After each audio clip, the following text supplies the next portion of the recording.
1976년 봄, 서울 변두리의 한 버스 정류장. 그곳에는 매일 아침 7시 40분이면 같은 풍경이 펼쳐졌다. 두부 장수 아저씨가 종을 딸랑거리고 교복 입은 학생들이 가방을 끌어안고 졸린 눈으로 서 있고 라디오 가게에서는 아침 뉴스가 지직거리며 흘러나왔다. 그리고 그 정류장 끝에는 늘 한 소녀가 서 있었다. 단정한 교복, 낡았지만 깨끗한 운동화, 그리고 어깨에 닿지 않는 짧은 단발머리. 그 소녀의 이름은 미숙이었다. 사진관 보조로 일하던 22 청년 준호는 매일 사진관 셔터를 올리기 전 그 정류장을 지나갔다. 처음엔 그저 지나쳤다. 두 번째는 고개를 돌렸다. 세 번째는 발걸음이 느려졌다. 일주일 뒤에는 일부러 시계를 10분 빠르게 맞췄다. 사진관 주인장 씨가 물었다. 준호야, 요즘 왜 이렇게 일찍 나오냐? 준호는 괜히 먼지를 털며 말했다. 부지런해지려고요. 장 씨가 코웃음을 쳤다. 내가? 어제 필름통에 커피 부은 내가? 그건 예술적 실험이었습니다. 손님 돌사진이 갈색으로 나왔잖아. 준호는 말문이 막혔다. 그래도 아침마다 정류장에 가는 일은 멈추지 않았다. 그는 미숙의 단발머리가 바람에 살짝 흔들리는 모습을 보면 이상하게 하루가 괜찮아졌다. 문제는 말을 걸 용기가 없다는 것이었다. 그러던 어느 날 기회가 왔다. 미숙이 떨어뜨린 책 한 권이 준호의 발 앞에 툭 떨어졌다. 준호는 심장이 터질 듯 뛰었다. 지금이다. 자연스럽게. 아주 멋있게. 그는 책을 주워들고 말했다. 저기요, 머리 떨어뜨리셨어요. 미숙이 눈을 동그랗게 떴다. 준호는 얼어붙었다. 아니, 책이요. 책 떨어뜨리셨어요. 머리가 아니라. 옆에 있던 학생들이 킥킥 웃었다. 미숙도 웃음을 참지 못했다. 제 머리는 붙어 있어요. 준호는 얼굴이 새빨개졌다. 다행입니다. 그렇게 두 사람의 첫 대화는 시작부터 엉망이었다.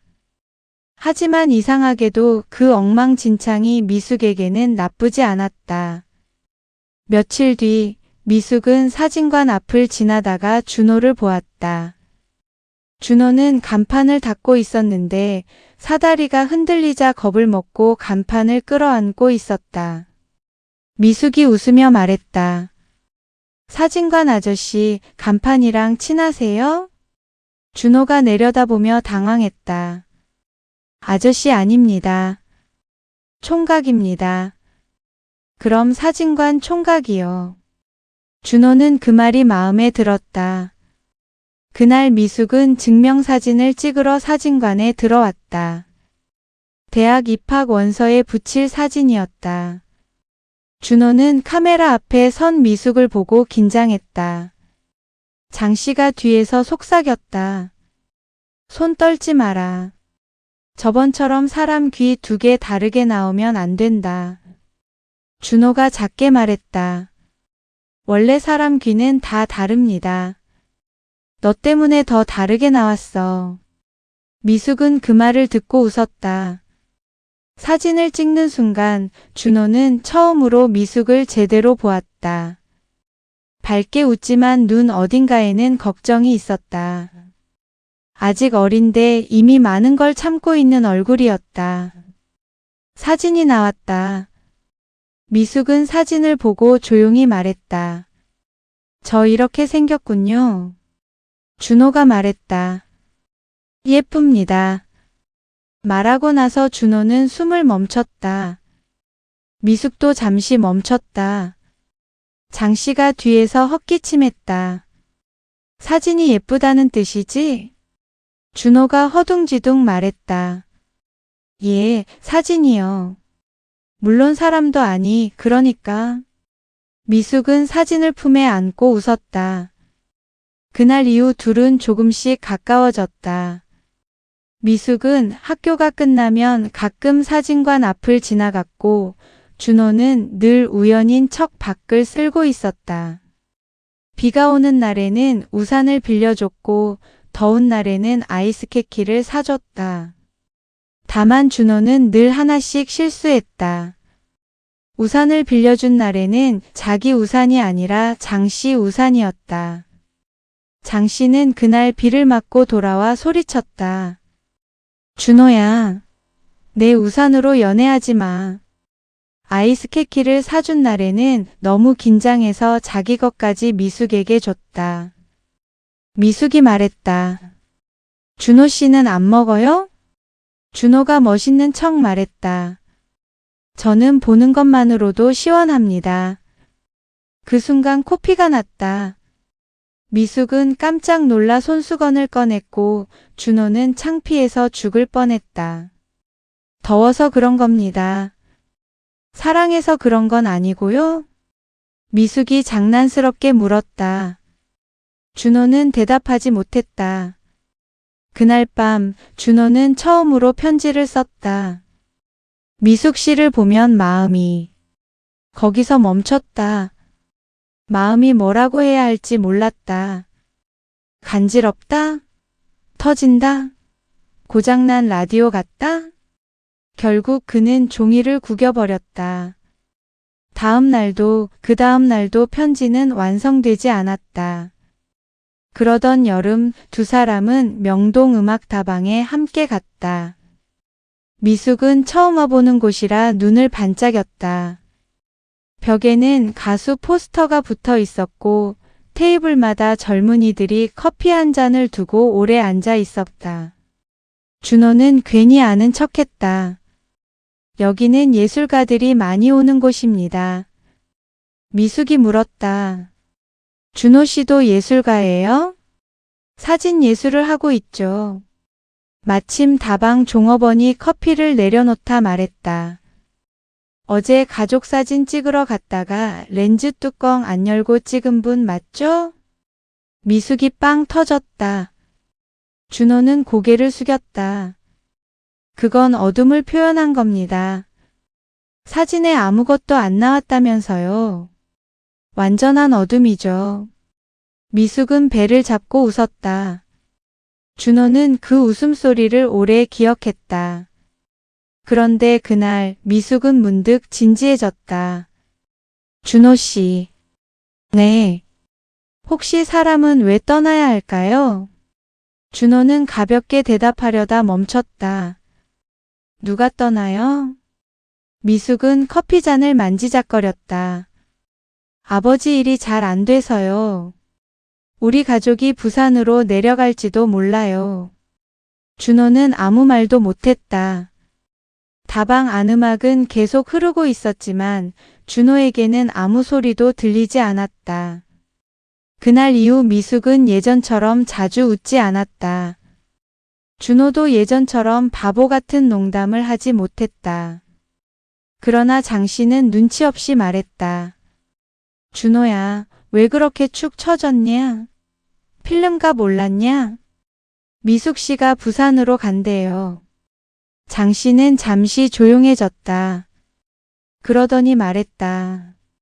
그럼 사진 한 장 제대로 찍어줘라. 사진이요? 사람은 떠나도 사진은 남는다. 사진관에서 일하면서 그것도 모르냐? 준호는 그날 밤 미숙에게 말했다. 떠나기 전에 사진 찍어요. 제가 세상에서 제일 예쁘게 찍어드릴게요. 미숙은 웃었다.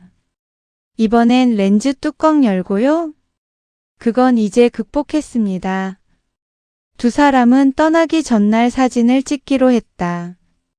하지만 운명은 늘 중요한 날에 장난을 친다. 사진 찍기로 한 날, 준호는 꽃다발을 사들고 사진관에서 기다렸다. 그런데 미숙은 오지 않았다. 1시간, 2시간. 해가 저물었다. 준호는 결국 미숙의 집으로 찾아갔다. 하지만 집은 이미 이삿짐으로 어수선했다. 미숙의 어머니가 말했다. 미숙이는 아침부터 울더니 어디 갔는지 모르겠네. 내일 새벽 기차인데? 준호는 불안해졌다. 그때 동네 친구에게 들었다. 미숙이 학교에서 준호가 다른 여자와 함께 있는 걸 봤다고 오해했다는 것이다. 사실 그 여자는 장 씨의 조카였다. 사진관 일을 배우러 온 사람이었다. 준호는 머리를 쥐어뜯었다. 아이고, 하필 그걸 봤구나. 장 씨가 말했다. 그러게 평소에 잘생긴 척을 하지 말았어야지. 제가 언제 잘생긴 척을 했습니까? 못생긴 척도 안 했잖아. 준호는 대답할 힘도 없었다. 그는 밤새 미숙을 찾아다녔다. 버스 정류장, 학교 앞, 음악다방, 시장, 골목. 그러나 미숙은 어디에도 없었다.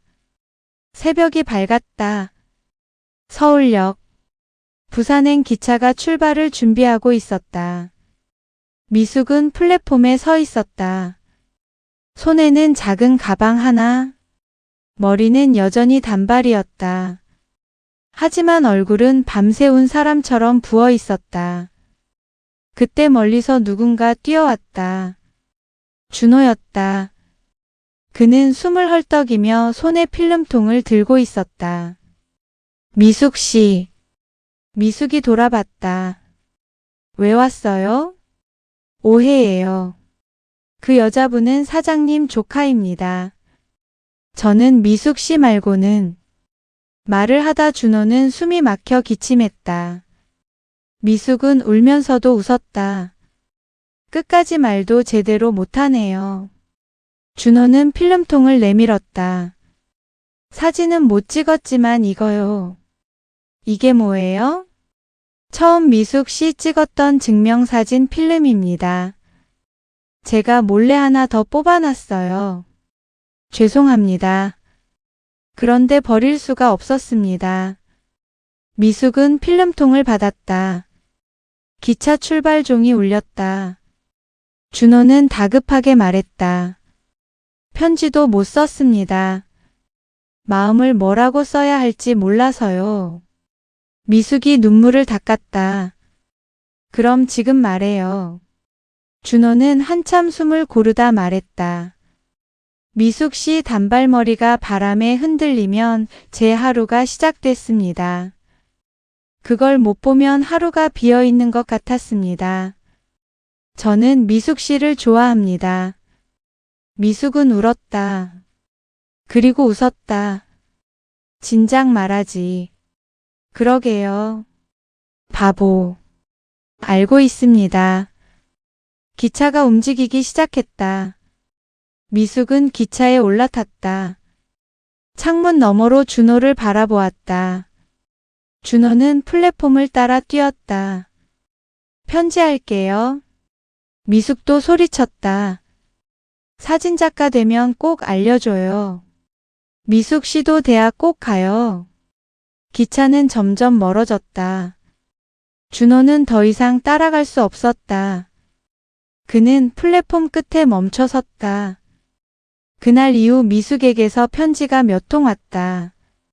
부산 바다가 예쁘다는 이야기. 아버지가 조금씩 웃기 시작했다는 이야기. 대학 입시를 다시 준비한다는 이야기. 서울이 그립다는 이야기. 준호도 답장을 보냈다. 사진관 일이 힘들다는 이야기. 장 씨가 여전히 잔소리가 많다는 이야기. 언젠가 진짜 사진작가가 되겠다는 이야기. 그리고 보고 싶다는 말은 늘 마지막에 작게 적었다. 하지만 1년 뒤 편지는 끊겼다. 주소가 바뀌었는지 사정이 생겼는지 아무도 알 수 없었다. 준호는 기다렸다. 봄이 가고 여름이 오고 다시 겨울이 왔다. 버스 정류장에는 여전히 사람들이 섰지만 단발머리 소녀는 없었다. 세월은 빠르게 흘렀다. 준호는 장씨 밑에서 독립해 작은 사진관을 차렸다. 이름은 미소 사진관이었다. 장 씨가 간판을 보고 말했다. 미소, 너무 촌스럽다. 준호가 말했다. 사장님 사진관 이름은 행복사진관이잖아요. 그건 고급스럽고 비슷한데요. 내 건 철학이고 내 건 감상이다. 둘은 여전히 티격태격했다. 준호는 점점 유명한 사진사가 되었다. 아이 돌사진, 결혼사진, 가족사진을 찍으며 수많은 사람의 시간을 남겼다. 하지만 가끔 바람이 부는 아침이면 그는 사진관 문 앞에 서서 버스 정류장을 바라보았다. 어느 날이었다. 늦가을 오후 사진관 문이 열렸다. 사진 찍을 수 있을까요? 준호는 카메라를 정리하다 고개를 들었다. 한 여자가 서 있었다. 단정한 코트, 부드러운 미소, 그리고 어깨 위로 짧게 정리된 머리. 미숙이었다. 옆에는 어린 여자아이가 서 있었다. 준호는 아무 말도 못했다. 미숙이 먼저 웃었다. 오랜만이에요. 사진관 총각. 준호는 한참 뒤에야 웃었다. 이제 총각은 아닐 나이인데요. 결혼했어요? 아니요. 미숙은 잠시 멈췄다. 준호가 물었다. 미숙 씨는? 미숙은 아이의 손을 잡았다. 제 딸이에요. 이름은 은주. 준호는 고개를 끄덕였다. 마음 한구석이 아렸지만 이상하게 슬프지만은 않았다. 미숙은 말했다. 남편은 몇 해 전에 세상을 떠났어요. 아이랑 서울에 올라왔어요. 오늘 이 아이 입학사진 찍어주려고요. 준호는 조용히 카메라를 준비했다. 은주는 엄마를 닮아 단발머리였다. 준호는 렌즈를 들여다보다가 잠시 숨을 멈췄다. 오래전 버스 정류장에 서 있던 소녀가 다시 거기 있는 것 같았다. 사진을 찍고 난 뒤 미숙은 벽에 걸린 오래된 흑백 사진을 보았다. 이 사진. 그것은 오래전 미숙의 증명사진이었다. 준호가 참아 버리지 못하고 액자 뒤에 숨겨두었다가 몇 년 전부터 사진관 한쪽에 걸어둔 사진이었다. 이름도 설명도 없이. 미숙은 눈시울이 붉어졌다. 아직 갖고 있었어요? 준호는 웃었다. 좋은 사진이라서요. 미숙이 물었다. 사람이 아니라 사진이요? 준호는 이번엔 도망가지 않았다. 사람도요. 두 사람은 한참 말없이 웃었다. 그날 저녁 준호와 미숙은 사진관 앞 작은 분식집에서 국수를 먹었다. 미숙이 말했다. 그때 왜 그렇게 바보 같았어요? 준호가 젓가락을 들고 말했다. 지금도 크게 나아지진 않았습니다. 마침 국수를 먹다가 국물이 튀었다. 미숙이 웃음을 터뜨렸다. 정말 그대로네요. 준호도 웃었다. 미숙 씨도 그대로예요. 나이 들었잖아요. 아니요. 웃을 때는 그때랑 똑같아요. 미숙은 조용히 고개를 숙였다. 그때 우리 조금만 더 어른이었다면 달랐을까요? 준호는 생각했다. 그리고 고개를 저었다. 아마 그래도 서툴렀을 겁니다. 우리는 그때 그런 나이였으니까요. 미숙은 눈물을 닦으며 웃었다. 그래도 고마워요. 나를 그렇게 기억해줘서. 준호가 말했다. 저도 고마웠습니다. 덕분에 사진을 찍는 사람이 됐어요. 사라지는 순간도 붙잡을 수 있다고 믿게 됐거든요. 미숙은 창밖을 보았다. 바람이 불었다. 거리에 은행잎이 날렸다. 은주는 사진관 앞에서 혼자 빙글빙글 돌고 있었다. 짧은 단발머리가 바람에 흔들렸다. 준호와 미숙은 동시에 그 모습을 보았다. 미숙이 말했다. 저 아이는 나처럼 사랑 때문에 많이 울지 않았으면 좋겠어요. 준호가 조용히 말했다. 그래도 언젠가 누군가를 좋아하게 되겠죠. 그럼 어떡하죠? 사진을 많이 찍어두세요. 울어도 웃어도 지나고 나면 다 살아낸 증거가 되니까요. 미숙은 준호를 바라보았다. 이제야 멋있는 말을 하네요. 연습을 오래 했습니다. 몇 년이나요? 대략 7년쯤. 두 사람은 웃었다. 그날 밤 미숙은 돌아가기 전 사진관 앞에서 말했다. 준호 씨. 네. 우리 이제 첫사랑으로 남아요. 준호는 잠시 침묵했다. 그리고 고개를 끄덕였다. 좋습니다. 후회 안 해요? 준호는 미소 지었다. 후회는 조금 하겠죠. 그런데 미워하진 않을 겁니다. 미숙은 손을 내밀었다. 준호는 그 손을 잡았다. 짧지만 따뜻한 악수였다. 그 순간 두 사람은 알았다. 어떤 사랑은 이루어지지 않아서 더 오래 남는다.